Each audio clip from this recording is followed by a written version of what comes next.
दोस्तों एनडीपीएस के केसेस में अक्सर देखा गया है कि अफीम हो, गांजा हो या कोई भी ऐसे पदार्थ जो नशीले पदार्थ होते हैं, मादक पदार्थ होते हैं, ऐसे मामलों में जब किसी व्यक्ति को पकड़ा जाता है तो ऐसे बंदे के पास से जो भी कोई बरामदगी की सामग्री होती है, मतलब कि जो भी कोई रिकवरी क्वांटिटी जो भी होती है, वो डिपेंड करता है कि स्मॉल है, इंटरमीडिएट है या फिर कमर्शियल है। कमर्शियल क्वांटिटी है, आपकी बहुत सारी समस्याएं बढ़ जाएंगी। स्मॉल है तो इजीली बिल मिल सकती है, बट स्मॉल से ऊपर चला जाता है मामला अगर, तो प्रॉब्लम है ही आपके लिए। एनडीपीएस एक्ट जो कि आया 1985 में, जो रोकथाम के लिए बनाया गया, नारकोटिक ड्रग और साइकोट्रोपिक सब्सटेंस जो होते हैं उन सभी के रोकथाम के लिए इस कानून को बनाया गया था। इस कानून में बहुत सारी बातें भी की गई कि किस किस तरह से किसको कितनी सजा मिलेगी, कितना फाइन होगा और दूसरी बार पकड़े जाने पर कितनी सजा होगी। हालांकि हमने अलग अलग तरह के जितने भी नशीले पदार्थ हैं उन पर वीडियोस बनाई हैं, आपको बताया है काफ़ी कुछ उनके बारे में, पर अभी अफीम के बारे में मैं आपको बताऊंगा कितनी क्वांटिटी कमर्शियल है, कितनी स्मॉल है और कितने सेक्शंस में इसमें आपको दंड दिया जा सकता है। साथ में कौन कौन से ऐसे सेक्शंस हैं एनडीपीएस एक्ट के जो आपको बताएंगे कि अफीम के केसेस को कैसे लड़ा जाए। इन सभी चीज़ों के बारे में जानने के लिए दोस्तों बने रहिए हमारे इस वीडियो के साथ। नमस्कार दोस्तों, स्वागत करता हूँ फिर एक बार आप सभी का अपने इस यूट्यूब चैनल पर। मेरा नाम है वीरेंद्र वर्मा। जैसा आप सभी जानते हैं, हम इसी तरह की लीगल अवेयरनेस की वीडियोस आपके लिए लेकर आते हैं और आपको बनाते हैं कानूनी जानकार। दोस्तों, आप में से कोई भी नए वकील साहब हैं या फिर लॉ स्टूडेंट हैं या भी कानून की पढ़ाई कर रहे हैं या फिर आप में से किसी पर भी ऐसा कोई केस हुआ है जो अफीम में पकड़ा गया है, तो अफीम की पहले कमर्शियल क्वांटिटी, स्मॉल क्वांटिटी या इंटरमीडिएट क्वांटिटी के बारे में आपको पता होना चाहिए और क्या है सजा का प्रावधान वो भी आपको पता होना चाहिए। दोस्तों, वैसे देखा जाए तो एनडीपीएस एक्ट के तहत जो ओपीएम की बात करता है, अफीम की जो बात करता है, वो सेक्शन 15, 17, 18 और 19 में बात की जाती है। सेक्शन 15 की अगर हम बात करें तो पॉपी स्टॉ की बात की जाती है, जिसमें कि स्मॉल क्वांटिटी की अगर हम बात करें तो वो 1 किलो से नीचे की बात करता है और 1 किलो से ऊपर, 1 किलो या 1 किलो से ऊपर की जो क्वांटिटी है 50 किलो तक, वहां 50 किलो के मामला अगर टाप जाता है तो आपकी कमर्शियल क्वांटिटी बन जाती है। मतलब कि 50 किलो या 50 किलो से ज्यादा किसी के पास से बरामदगी हुई तो पॉपी स्ट्रॉ में उसको कमर्शियल क्वांटिटी में बुक कर दिया जाएगा। अब हम बात करते हैं अफीम की। मैं अफीम की फिलहाल बात कर रहा हूं, प्रिपेयर्ड अफीम, मॉर्फिन भी इसको आप बोलते हैं, जिसमें कि 5 ग्राम से लेकर 250 ग्राम तक, मतलब कि 5 ग्राम तो हुई इसकी स्मॉल क्वांटिटी और 250 ग्राम जो क्वांटिटी होती है वो इसकी होती है कमर्शियल क्वांटिटी। 250 ग्राम मतलब 250 ग्राम या 250 ग्राम से ज्यादा की अगर क्वांटिटी हुई तो यहाँ पर मॉर्फिन के अंदर कमर्शियल क्वांटिटी में केस दर्ज हो जाता है, जो सेक्शन 17 बोलता है, जिसके अंदर और सजा का प्रावधान भी बताया गया है। अफीम पोस्ट की खेती की बात करें, अफीम पोस्ट की खेती कैसे होती है,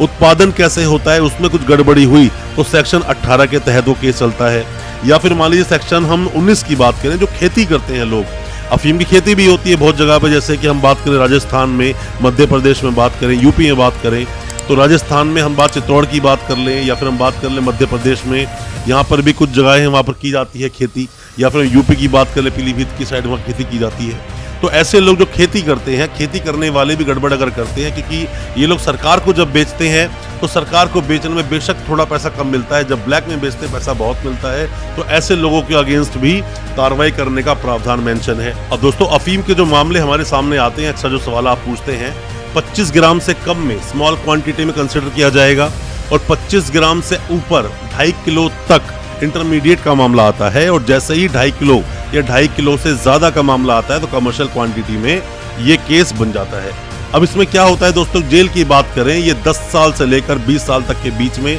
सजा हो सकती है, 1 लाख से 2 लाख तक का जुर्माना हो सकता है। और अगर जैसे कई बार आपने देखा होगा अफीम किसी के पास 10 किलो मिल गई, 20 किलो, 15 किलो, 17 किलो ऐसे मिलती हैं, तो ऐसे मामलों में ये डिपेंड करता है जज साहब के ऊपर, वो चाहे तो इसके अंदर पेनल्टी बढ़ा भी सकते हैं, 2 लाख से ज्यादा भी पेनल्टी की जा सकती है। अब दोस्तों, हम यहाँ पर जान लेते हैं थोड़ा सा कि क्या बोलता है सेक्शन 17, जिसमें पनिशमेंट की ये लोग बात कर रहे हैं। पनिशमेंट प्रिपेयर्ड ओपीएम की बात यहाँ पर की जाती है। सेक्शन 17 में जो पनिशमेंट की बात की गई उसको थोड़ा हम पढ़ लेते हैं। इसमें क्या बोलता है, बोलता है स्मॉल क्वांटिटी, स्मॉल क्वांटिटी में क्या बोलते हैं, रिग्रेस इम्प्रिजनमेंट मिलेगी आपको, जो टर्म हो सकती है 1 साल तक की, फाइन भी लगाया जा सकता है जो 10,000 तक का होता है। मतलब स्मॉल क्वांटिटी में ये पनिशमेंट दी जा सकती है। दोस्तों अगर ये वीडियो आपको अच्छा लग रहा है तो अभी इस वीडियो को लाइक करें, ताकि इसी तरह की लाइक से हमें मोटिवेशन मिल सके और प्रोत्साहन मिल सके इसी तरह की लीगल अवेयरनेस की वीडियोस आप तक पहुंचाने के लिए। और आप अगर पहली बार आए हैं हमारे इस चैनल पर, पहली बार देख रहे हैं हमारे इस वीडियो को, हमारे चैनल को अभी सब्सक्राइब करें, साथ में लगा बेल आइकन जरूर दबा दें, ताकि इसी तरह की लीगल अवेयरनेस की वीडियोस आप तक पहुंच सके सबसे पहले। अब हम बात कर लेते हैं इंटरमीडिएट में क्या बोलते हैं। इंटरमीडिएट में बोलते हैं कि कॉन्ट्रवेंशन जो इन्वॉल्व होता है क्वांटिटी लेस देन कमर्शियल, जो कमर्शियल से तो कम है। अब दोस्तों दूसरे पॉइंट में बोलते हैं, बी पॉइंट में, जिसमें इंटरमीडिएट क्वांटिटी की बात की जा रही है, जिसके अंदर ये बोलते हैं जो कॉन्ट्रवेंशन इन्वॉल्व होता है उसके अंदर क्वांटिटी लेसर देन कमर्शियल, जो कमर्शियल से कम होता है quantity, but greater than small quantity, और जो स्मॉल क्वांटिटी से ऊपर है उसमें रिग्रेस इम्प्रिजनमेंट आपको मिल सकता है, जो एक्सटेंड हो सकता है 10 साल तक, और फाइन हो सकता है जो कि 1 लाख तक का फाइन किया जा सकता है अगर इंटरमीडिएट क्वांटिटी आपके पास से मिलती है। 2.5 किलो तक की बात मैं कर रहा हूँ, अगर मिलती है तो ऐसा प्रावधान हो सकता है। अब दोस्तों तीसरे पॉइंट में बोलता है ये कि अगर कमर्शियल क्वांटिटी आपके पास से मिलती है, where the contravention involves commercial quantity, अगर वो कमर्शियल क्वांटिटी बन जाता है तो with the rigorous imprisonment which में term shall not less than 10 years, 10 साल से कम की सजा नहीं होगी। और आगे बोलता है जो कि 20 साल तक एक्सटेंड की जा सकती है, और यहाँ पर फाइन भी लगाया जा सकता है जो कि 1 लाख रुपए से कम नहीं होगा, एक्सटेंड किया जा सकता है 2 लाख तक। और प्रोविजो इसका ये बोलता है कि अगर जज साहब चाहें तो 2 लाख से ज्यादा भी आप पर फाइन लगा सकते हैं। तो जो सेक्शन 17 है उसमें पनिशमेंट का जो प्रावधान है वो मैंने आपको बताया। हालांकि जो सेक्शन 17 है, सेक्शन 17 बात करता है प्रिपेयर्ड ओपीएम की, प्रिपेयर्ड जो अफीम होती है उसकी बात करता है, बट सजा के प्रावधान दोस्तों यही है, आपको समझना होगा। 20 साल तक कैद हो सकती है, 2 लाख तक का जुर्माना हो सकता है, और 2 लाख से ज्यादा भी हो सकता है अगर कमर्शियल क्वांटिटी से भी ऊपर आप चले जाते हैं। इन चीजों को आपको समझना होगा, बेल लेना बड़ा मुश्किल हो जाता है, इसके लिए किसी भी एक्सपर्ट से आपको मिलना होगा, एडवाइस लेनी होगी, और केस में क्या क्या लूप पॉइंट्स बन सकते हैं उन लूप पॉइंट्स को भी आपको समझना होगा। और दोस्तों जो ये मादक पदार्थ जो बनाए जाते हैं, हालांकि जो जमीनें मिलती हैं खेती करने के लिए किसानों को, वहीं से काफी चीज देखा जाए, सबसे बड़ा सप्लायर अगर हम बात करते हैं अफीम का भी तो ये अफगानिस्तान है। अपने देश में भी देखा जाए, जिसमें बताया गया एनडीपीएस एक्ट में बताते हैं कि कैनबिस हेम्प में चरस गांजा की बात बताई गई कि जो इसके अंदर मेंशन है। और उसमें हम बात करें जो पौधे जो आते हैं, पौधे में जैसे कि हम कैनबिस के पौधे की हम लोग बात करें,